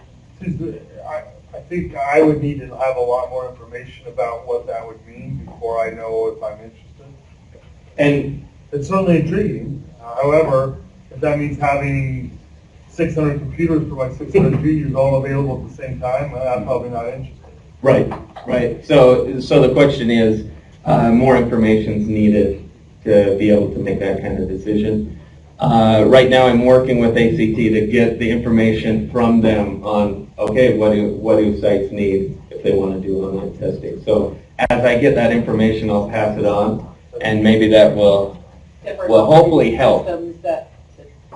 Including the different operating systems that we would need. Right, all the details with the operating systems, number of computers, all that kind of stuff. I'll get that out to you as ACT gets that to me. But I've been working with them.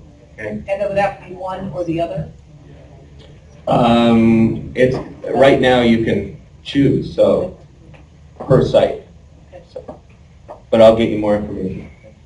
Kim is next.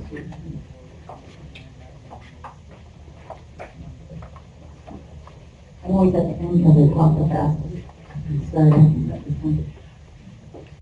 I'm just going to cover a couple really big things. First thing you need to know, formative assessment insights. For those schools who are participating or districts who are participating, the registration deadline is tomorrow. And I went on the registration site just a few minutes ago, and I keep hearing from teachers or people from you saying, oh yeah, we registered and your schools are not showing up.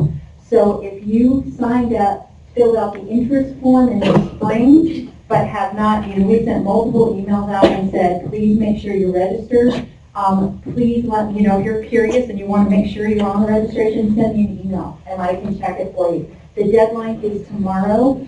We just got the webinar information for the district personnel and or school administrators. There's a webinar on the 27th from 2:30 to 3:30. It's only for district personnel, so don't worry about teachers being in class.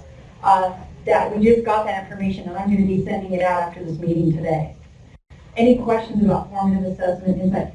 Back on the desk where you signed in, I just put some packets. Here they are if anybody's still curious about it. This is the information we've been emailing, but it's right there for you. Okay, formative tools. Utah Compose should be running August 28th. If you go on the website to Utah Compose, I've had a few emails about that. It says, early September. Remember that August 28th is a Friday. It may come up Friday afternoon. So September 1st, it should be up and running, I'm hoping. They had to change the way the date is. Teacher enrollment, you will be getting an email from us with specific instructions on how the teachers log in. Still going to upload the same way as last year. They're not going to have to go in and add their courses and everything, but that still works. There are a ton of new enhancements in Utah Compose. I strongly encourage you to send people to the trainings, okay? There are a lot of them, and there are two that are scheduled to be announced. Like this, better? Okay. There are a lot of them. Sorry for my wrist. There are two that are to be announced. We've got a lot of, what I did is I went into the calendar and put some in that I knew people had already requested, and then we put in a bunch of to be announced dates.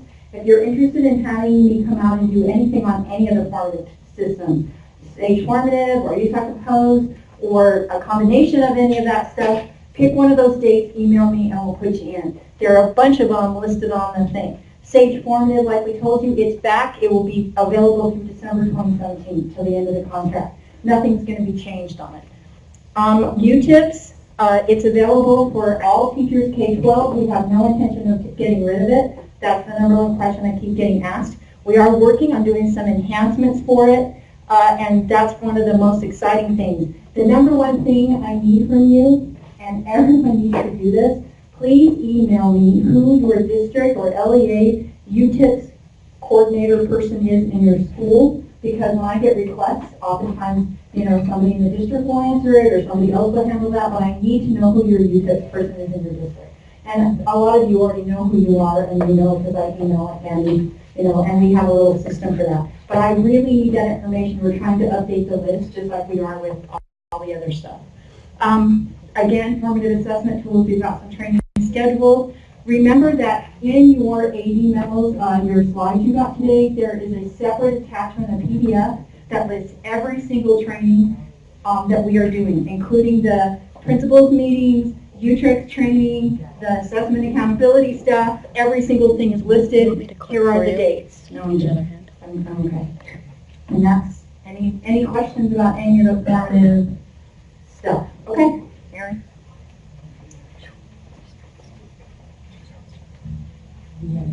So I can go through 11. Do you want to click? Okay. Says it's working. No. Yeah, there you go. Sorry. Right? I apologize, it sounds better for the people online when they use Yes. this mic. So we'll go through this. All right. We have a new tool. I'll go through this. I've got 10 minutes to show you everything inside of here. The Data Gateway was updated last week on the 14th. It now has a teacher login, but we'll get to that in just a second. Just realize if anyone asks you, login's up on the top. Go ahead and advance to the next slide.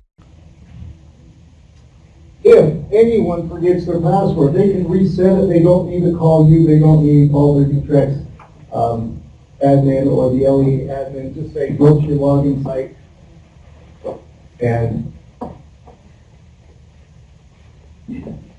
move. Okay. You can reset your own password. Thank you. Go ahead and advance to the next one. Once your password is set, again, what they're using is their LEA email account. That password just gets sent out. They grab that temporary number, bring it back in. Go ahead and advance to the next slide. They use the temporary one, get in there, go ahead and next slide. They enter the new information. You can see this, the PowerPoint, the information behind there, again, passwords. Make sure they're not sharing that around and such. Once that's gone through, it modifies it, says yes, you can go in, change your password, whatever it needs to be. Please don't use 111A or something simple like that. Anyway, moving forward. Okay, accounts. This is more for you guys. You are currently, most of you, set up as LE admins in the UTREX system. We're taking that away from you because you probably don't want that position. Some of you might have it anyway, but we're talking UTREX and Gateway. You will be an LEA assessment admin. If that makes sense. There's roles inside of here. So just be aware that that is happening. Go ahead to the next one. As an admin, you go in there, you have 4 options. One is simply find a user. You go in there, type their name, it searches through the system, and you click on the person you want. Create a user, roles, block account. Go ahead and go to the next one. Find a user. I'll just type it, just hit next. Okay. Okay. As you're creating a user, again, you don't need to do this anymore, but if someone asks you, like the superintendent or whoever, you can go through and create their own account and they'll email them. Go ahead and go to the next one. Are you saying we will create other users or we will? Repeat the question, Erin. So the question is, do we need to create user accounts? The answer is you don't need to anymore. Depending on who the user is, if it's a teacher, they don't need to anymore because I'll show you how to get into that in just a moment. Just realize this is the search. If you search for locked accounts, if someone says, hey, I can't get in and it's saying it's locked, you can go in there and unlock it. Now, here's how that works. The lock account happens because after 180 days, you have not logged into the system. If It's set on the time when we do have to look at all the logs. You unlock it, it doesn't reset the time when they log into the system. They have to log in within that day that you reset it, or it'll relock again. Because after another 180 days, the account will be deleted from the system. The benefit of this too is you can go to an account and lock them. For example, if someone from your district is fired or leaves, if you know they have access to information that you don't want them to have access to anymore, either contact your admin or yourself, go in there and lock their account. Simple step. Okay, next. Inside of there, it talks about roles. There's multiple roles you'll be able to see, those that you have access to or permission to. Just realize there's state roles, there are LEA roles, and there are school roles. So, for example, you can put someone in there who access just a school. It's easy to set up. Again, you'll have to log in and take a look at this. Next slide. Resetting password and editing the user account so that you have access and you can go in and see that. Okay, next slide. All right, so for teachers, you can figure out how you want to do the training on this, but a teacher can go in, self-register. So there's the register button up on top, on the right-hand side. They click on that, that's the next slide.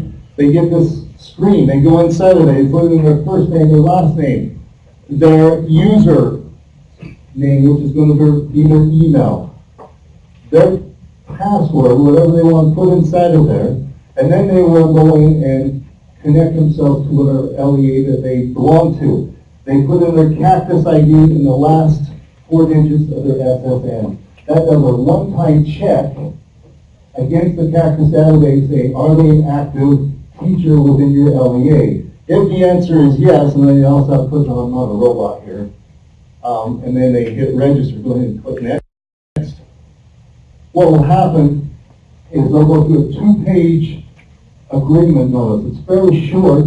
I've had it run through legal. Basically, as an educator, as yourself, you have access to this data. This is FERPA data, meaning we're giving you everything. So they have to be careful with that. It's just saying, you have access to this, be cautious, you agree that you're going to keep best practices here. Once they go inside, they will see a teacher account or my classes. This is going to hold directly against the Utrecht upload. Whoever they have registered within their class at that time is going to appear here. And they have an option to say current students, prior year students. And it's going to show them the state data for, well, until we get, right now it's showing 2014, since we get 2015 in there, it will put all that information there. Aaron, next week, will that be next week? Soon. Will this data be populated with this year's students? It's populated right now with 2014 data. Repeat that, Aaron. When will seeing that be there? The 27th. Thank you. 27th is the FAQ. Yeah. That's the goal. That, all that list of stuff that Whitney gave you, part of that is having Is this right here? data. So the question was, when is the data going to be populated 2015? We're looking at the 27th. Of not September, but August. October.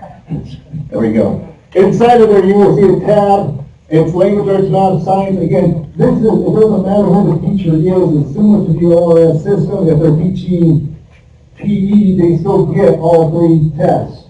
So they can see all the students where they're inside of there. The legending inside of here is simply when you look at their scaled score, it's going to rank order them from the highest scaled score to the smallest scaled score, the lowest one. The below proficients will be highlighted. The prior year below proficient will also be highlighted in the blue.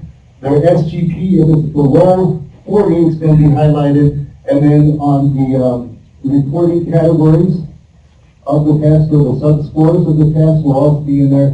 And if they are below the teacher average, they'll be highlighted. Go ahead and go to the next screen. That's what it will look like, except for you'll have student names and SSIDs in there. Isn't that amazing? Yeah. Isn't that great? I moved. I know that's supposed to stay there. Higher. We'll see if You have a download option to pull this out in Excel. You also have an option to go in here and change it from current students to prior year students, depending on how they want to look at it. They also can come in here, if they're secondary education teacher, they can go in there and filter it by whatever class period that they want. If you're an elementary teacher, usually it's just one. Again, we've tested this on the secondary, and they might like 10 or 15, depending on how many they teach. But that's all inside of there. Now, the way it's grouped or categorized, for example, if you're secondary, you might have students who took the 7th grade, and the 8th grade, and the 9th grade. It just depends on who you are. It will all appear, but this will be grouped according to the test. So this one's just showing the 4th grade. For example, if this is a small middle school and you taught multiple classes, you can see the 4th grade here, maybe down below the 5th and the 6th. Okay? Next slide. Again, this is just more details so you can see how it's organized inside of here. AGPs are not in here yet. We'll be making that modification later on, but on the first initial release, I don't anticipate AGPs in here. They will be. Next slide. Down at the bottom of each one of those clusters or aggregates of tests, you're going to have the teacher, their scaled score average, their proficiency percentage, the prior year below proficient percentage, the MGP, that's, it is MGP, and then the average for each of the, what's it called, test standard streams, yeah. The average of each one of those. And then it just goes down by here's your school, here's your district, here's the state. Comparison. Next slide. Aaron, talk a little bit about the PDA and when that's coming out. Okay. So the rest of the stuff. On the data gateway, can you pull the web page? Emily, can I pull up a web page? We don't know. I'll just talk about it for a minute. If you go to the data gateway, you just go back a little bit. Keep going. We got to get the forward one. Right here. Stop right here. Okay. We have 3 reports up here in assessment. One's called Compare Schools, one's called SAGE, and one's called Student Growth. The Compare Schools is simply you click on it. You go in and start selecting your LEA and then your school. The default option is using the PVA or the polytopic vector analysis search or comparison. What does your school compare to, or what do they look like throughout the state? It'll give you the top 20 results. It'll give you your language arts, percent proficient, and then it also gives you your growth score. And then you can click on a tab and say, show me this by math and show me this by science. Inside of there, you can also say, well, I want to change how the search is. You can change it to district, which then will show all the schools within that category. So if it's high school or a junior high, middle school, or an elementary school, they'll pull all the district results in there. If you want to say, show me the schools within a 5-mile radius, or 10 or a 25-mile radius, you can do that and just pull up the schools within that area. If you want to go back to the PDA comparison, then you just go back up and say state. And that will automatically come back in. The SAGE. I hope you're familiar with it. If you do not log in to the site, again, this is a public site, the data is hidden with N sizes and ranges. If you log in and you're connected to your LEA and you have rights to it, those hiding elements are removed and you can see down to those line numbers. So be careful when you're presenting this.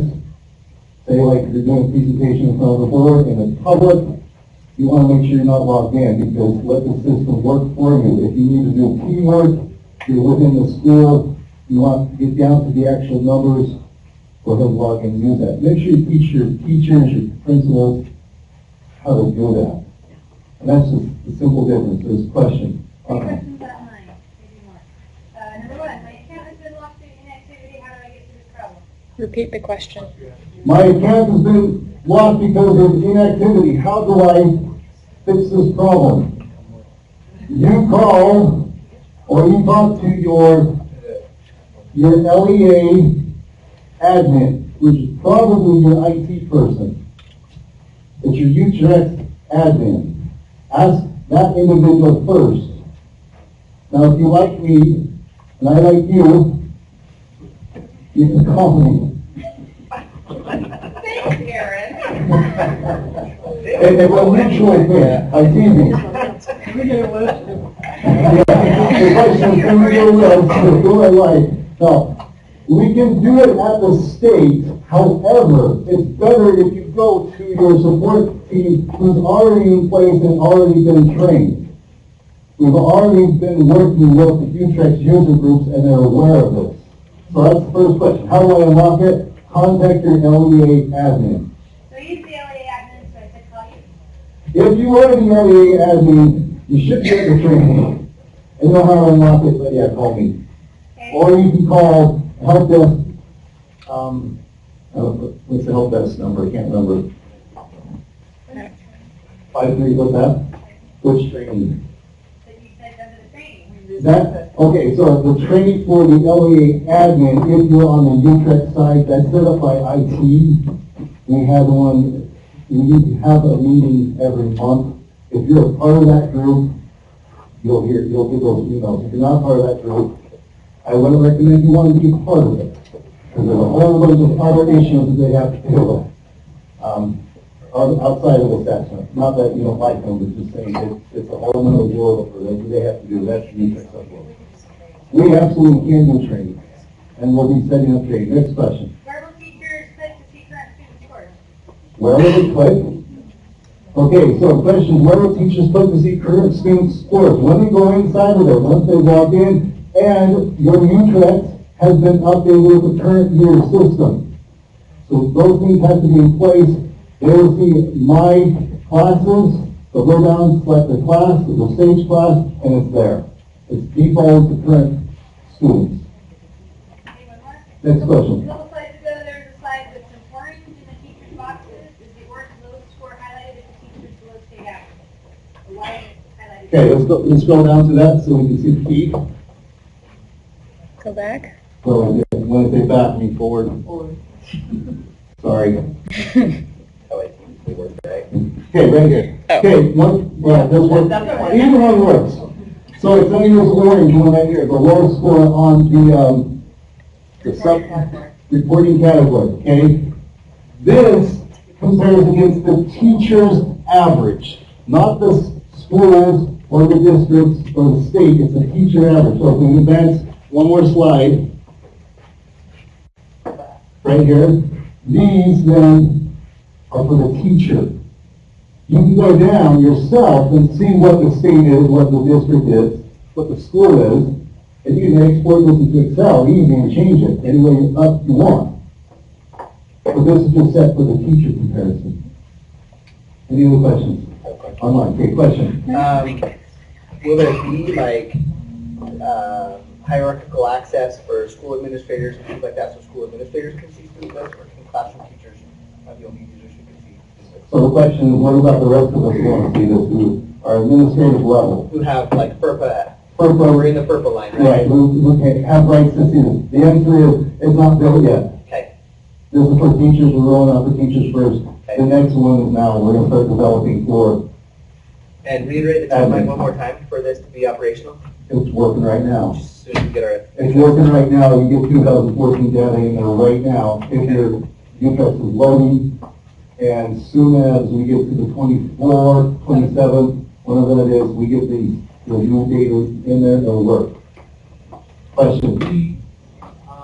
Where within the system will the secure embargo and accountability reports be? Okay, secure embargo accountability system. You have to log in as an admin, an LEA admin to see those. Once you log in, they'll just pop up.